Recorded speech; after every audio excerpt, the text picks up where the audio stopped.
नहमदु व नसल्ली अला रसूलिल करीम अम्मा बाद अऊज़ु बिल्लाहि मिनश शैतानिर रजीम बिस्मिल्लाहिर रहमानिर रहीम।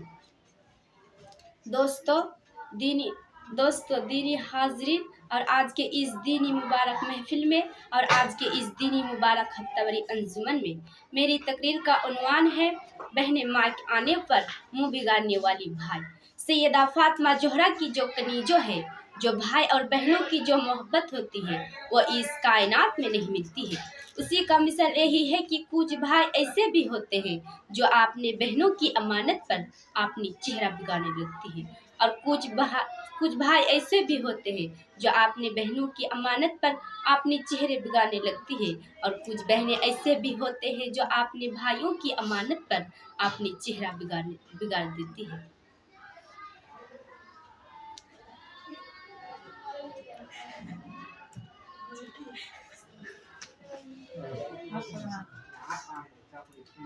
जब ईद के दिन आते हैं तो 2 रकात नमाज पढ़कर आप मेलों में घूमने चले जाते हैं।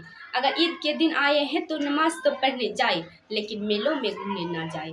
अगर ईद का चांद नजर आ गए हैं तो नमाज तो पढ़ने जाए, उसके बाद अल्लाह अगर तौफीक दे तो आपने बेटी की चौखट पर चले जाए। हर बाप से एक गुजारिश करूंगी कि जब ईद के दिन आते हैं तो 2 रकात नमाज पढ़कर आकर दरवाजे पर खामोशी से बैठे ना रहे और किसी मेहमान का इंतजार ना करे कि वह आए और आपको सलाम करे। खुदा की कसम, तुम्हारी तो ईद होती है चांद देखने से, लेकिन तुम्हारी बहन और तुम्हारी बेटी की तो ईद होती है तुम्हें देखने से। ईद के दिन जब बच्चा नया कपड़ा पहनती है तो बच्चा माँ से कहती है, अम्मा तूने नया कपड़ा क्यों नहीं पहना? माँ कहती है, बेटा तेरा चांद नजर आ गए लेकिन मेरा चांद नजर नहीं आया। बेटा कहती है, अम्मा तेरा चांद कौन है? माँ कहती है, बेटा तेरा चांद तो आसमान से निकाला करती है लेकिन मेरा चांद तो मेरी अम्मा की आंगन से निकाला करती है। वो जब नजर आ जाएंगे तो मैं भी नया कपड़ा पहन लूंगी। और एक बात बहुत ज्यादा आम होती जा रही है, अगर ईद में बीवी के लिए 10,000 रुपया की सूट लेकर देते हैं और उस सूट को जब ईद के दिन पहनती है तो शौहर कहती है, ये सूट कैसा लगा? बीवी कहती है, सब कुछ तो ठीक था लेकिन फना की बीवी मुझसे ज्यादा अच्छी पहनी थी। बीबियाँ कभी खुश नहीं होगी, ऐसा कम ही देखे गए हैं। अगर वही भाई अपने बहने के लिए 100 रुपये की दुपट्टा लेकर उसके दरवाजे पर जाती है तो बहनें कहती है, भाई तुझे क्या जरूरत था इस दुपट्टे की? मेरे पास तो बहुत सारे दुपट्टे हैं, इसी पैसे से बच्चे के लिए कुछ खाने के लिए लेकर आ जाते। देखो एक इतना कीमती लफ्ज है। और बाप के इंतकाल के बाद बहनें अगर सर झुका कर भी आ जाते हैं तो भाई को लगता है कि कोई दुश्मन आ गए हैं। तेरे दरवाजे पर रोटी खाने के लिए नहीं आए हैं, तेरे दरवाजे पर हक मांगने के लिए नहीं आए हैं तो बस इसीलिए आए हैं।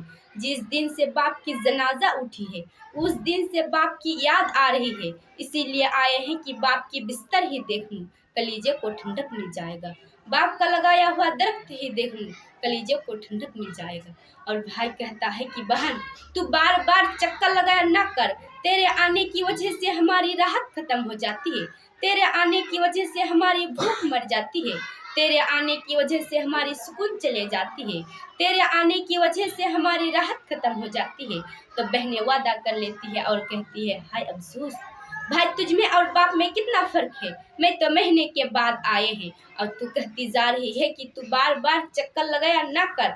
जब मेरे बाप जिंदा था तो मैं 8 दिन तक नहीं आते थे, मेरे बाप लाठी के सहरे से मेरे दरवाजे तक चले जाते थे और कहते थे, बेटी तुझे मैं 8 दिनों से देखा नहीं तो मैं बर्दाश्त ना कर सका, इसीलिए मैं तेरे दरवाजे पर आ गए हैं।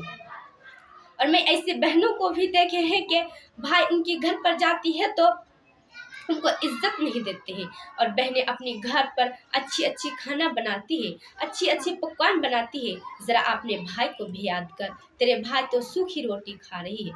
अस्सलाम वालेकुम रहमतुल्लाहि व बरकातहू।